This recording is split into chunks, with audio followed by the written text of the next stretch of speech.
परीक्षा 2023 की 40-50% मांग पूरी करो। बेरोजगार अभ्यर्थियों के साथ छलावा नहीं चलेगा। एक ही परीक्षा में 2 मापदंड नहीं चलेंगे। एक ही परीक्षा में 2 मापदंड नहीं चलेंगे। मध्य प्रदेश सरकार होश में आओ। आवाज दो, आवाज दो।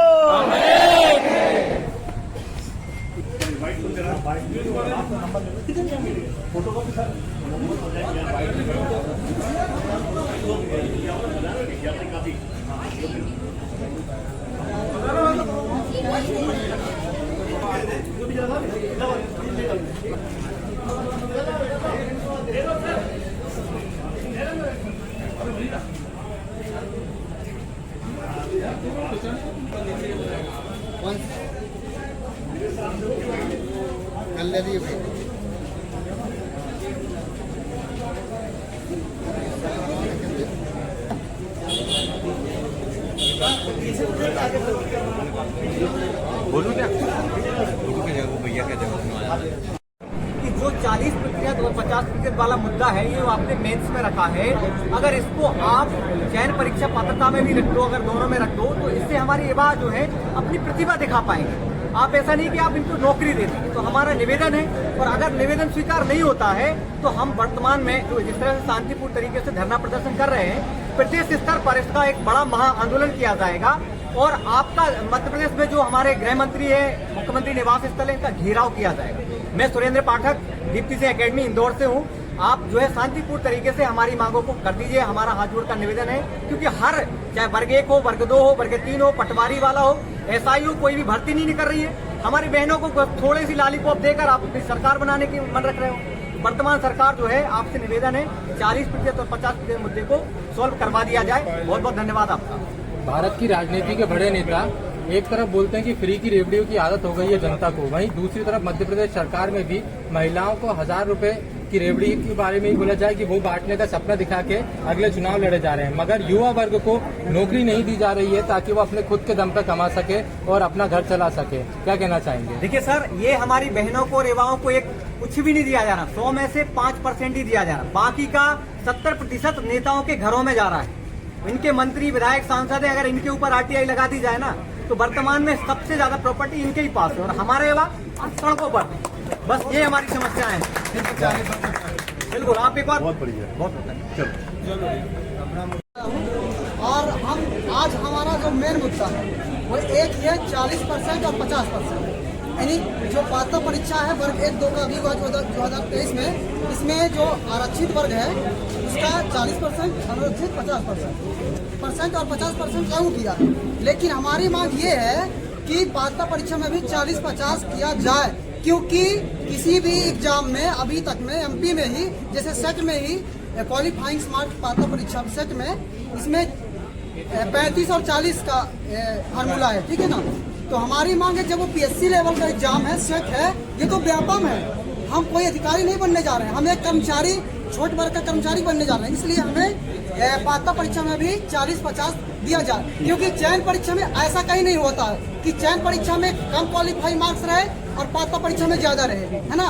इसलिए एक समान किया जाए। हमारी मांग एक ही है, 40-50%।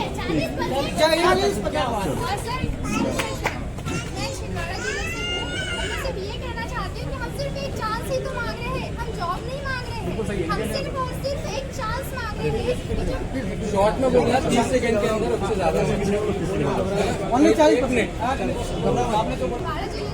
और हम सबकी मांग सिर्फ एक है कि हमको जो मेंस एग्जाम है उसमें हम सिर्फ चांस नहीं मांग रहे हैं, हम कोई जॉब नहीं मांग रहे, हम सिर्फ चांस मांग रहे हैं कि उस एग्जाम में हम भी बैठ पाए और उस एग्जाम को हम क्लियर करने का कम से कम प्रयास तो कर ही सकते हैं। यदि हो जाए तो वो हमारे लिए है, और नहीं तो फिर कोई बात ही नहीं, फिर हम किसी प्रकार का कोई आंदोलन नहीं करेंगे।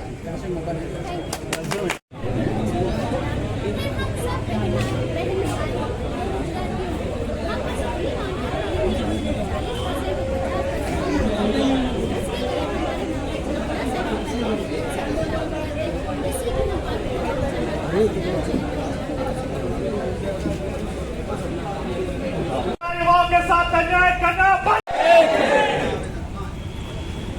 तो साथियों, जिस प्रकार से हमने फैसला किया था कि 40-50% मुद्दे को लेकर हम आज भोपाल में सीएम साहब के साथ ज्ञापन देने जाएंगे, तो वहां तक हम पहुंच तो जाएंगे, लेकिन उसके पहले मैं चाहता हूं कि बहुत सारे ऐसे स्टूडेंट यहाँ पर आए हुए हैं जो अपनी बात शायद सरकार तक ऐसे नहीं पहुंचा पा रहे होंगे, तो यहाँ पर उनके पास मौका है कि अगर आप चाहें तो यहाँ पर आके बोल सकते हैं, अपनी बात रख सकते हैं, क्योंकि हमारे पास करीब 1-2 घंटे का समय इसलिए भी है क्योंकि कुछ छात्र अभी रास्ते में भी हैं, ठीक है, वो अभी कुछ गाड़ियाँ आ रही हैं, कुछ लोग ट्रेन में हैं, उनका संपर्क हो रहा है, तो वो लोग भी आ जाएं, उसके बाद अपन ज्ञापन देंगे। तो और जब तक अपनी सारी बात इत्मीनान से, कभी कभी क्या होता है कि हम अपनी बात दिल से नहीं रख पाते हैं, समय का अभाव रहता है, और चूंकि यहाँ पर प्रशासन हमारे सामने खड़ा हुआ है, आपके आसपास जो प्रशासन के प्रतिनिधि भी होंगे, कुछ लोग जो सिविल ड्रेस में होंगे, वो सारी बातें सुन रहे होंगे और उनको पता चल जाएगा कि आपके आगे दिल की बात क्या है।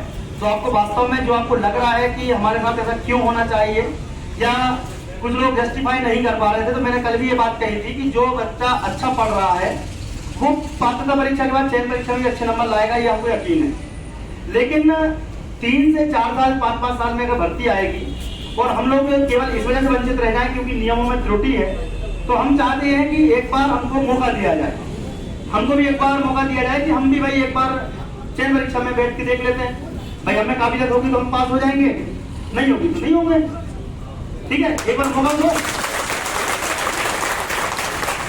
चयन विद्यार्थी भी हमारे साथ आए हैं, वो लोग शायद अपनी बात करना चाहते हैं, हमारे साथ हैं जिन जो क्वालिफाइड है लेकिन हमारे साथ आए हुए हैं, फिर तो उनका तालियों स्वागत किया जाए।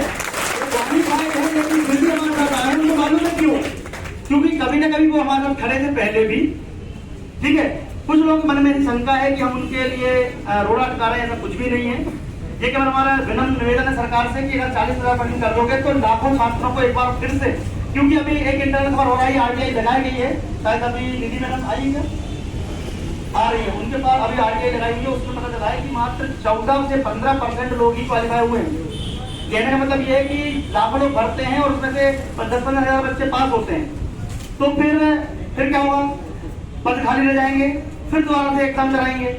लेकिन उसके लिए ऐसा भी नहीं कि खाली करा रहे हैं, ये हो सकता है 5 साल बाद कराएंगे। तो हम चाहते हैं कि हमने एक बार क्वालिफाइंग एग्जाम लिया हुआ है, तो दिक्कत क्या है, 15-14% से अच्छा है कि हम एक बार और ज्यादा बच्चे इकट्ठे हो जाएंगे चयन परीक्षा में। तो उनका क्या सीधा मत ये है कि अगर 40% किया जाता है तो हमको दोबारा एग्जाम ना देनी पड़ेगी, और चयन परीक्षा में हमारा पता फैसला हो जाएगा कि हम में से कौन सिलेक्ट होगा कौन सिलेक्ट नहीं होगा। और एक ओवरहेज वाला मुद्दा भी है। अब कभी कभी देखो दोनों जगह पे मेरे साथ समस्या क्या है, एक समस्या मेरे साथ ये है कि जैसे मान लो मैं अगर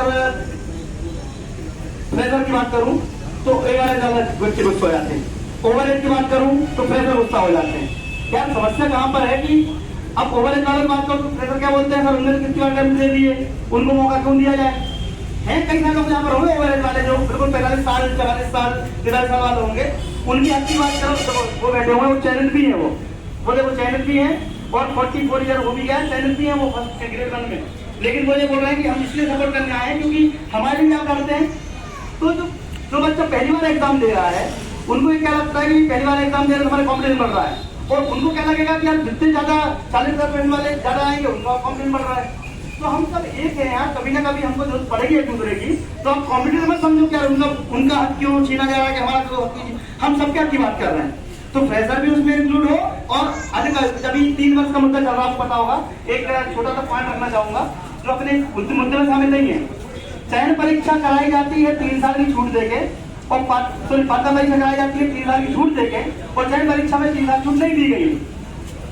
अब बताओ, जो 44 साल का व्यक्ति था उसने चयन परीक्षा पात्रता परीक्षा पास कर ली, और चयन परीक्षा में उसको बैठने नहीं दिया जा रहा है, तो उनका समस्या है ना। वो मुद्दा लेकर बाद में आएंगे एक बार, और उनके बात अलग से हो रही है, इसमें नहीं है, क्योंकि वो क्या हो रहा है कि आपने पात्रता परीक्षा करवा ली किसकी, 44 साल वालों की, 45 साल वालों की, और जब चयन परीक्षा की बारी आई तो 40 साल पे खत्म कर दिया आपने, तो उनने परीक्षा देके वेस्ट हो गया वो। इसी प्रकार से आपका भी मुद्दा है कि आपके कोई भाई बंधु होंगे जो अपोज करना चाहते होंगे, लेकिन अपोज मत करो। 40% से नुकसान आपका नहीं होगा, ये सबकी भलाई की बात है, क्योंकि अगर 40% होता है तो SC ST OBC भाई बहनों को भी एक बार मौका मिल जाएगा, और हमारे जनरल भाई बहनों को भी मौका मिल जाएगा। ठीक है। तो बिल्कुल मैं बार-बार मैं ये बात इसलिए बोलता हूँ कि कई लोगों के मन में अभी भी भ्रांति फैली हुई है। कुछ लोग सोचते हैं सर इसके पीछे आप क्यों पड़े हुए हो, करवाने की जरूरत क्या पड़ रही है, हम तो इतने अच्छे नंबर लाए हैं, आप हमारे पेट पे लात मार रहे हो। ऐसा कुछ नहीं है, 14-15% बच्चे ही पास हुए हैं। जब चयन परीक्षा होगी तो उसमें बच्चे 100 लोग सिलेक्ट होंगे, बाकी लोग को फिर बाहर कर देंगे वो। तो कम से कम ज्यादा लोग सिलेक्ट हो तो कम से कम भरे जाएंगे, लेकिन बस फिर खाली ले जाएंगे। अभी आपको पता होगा वर्ग 1 में बैकलॉग की भर्तियां निकली है। बैकलॉग की भर्ती क्यों निकलती है, अगर आपको इसका मुद्दा पता चल जाए ना तो आप कभी विरोध नहीं करोगे।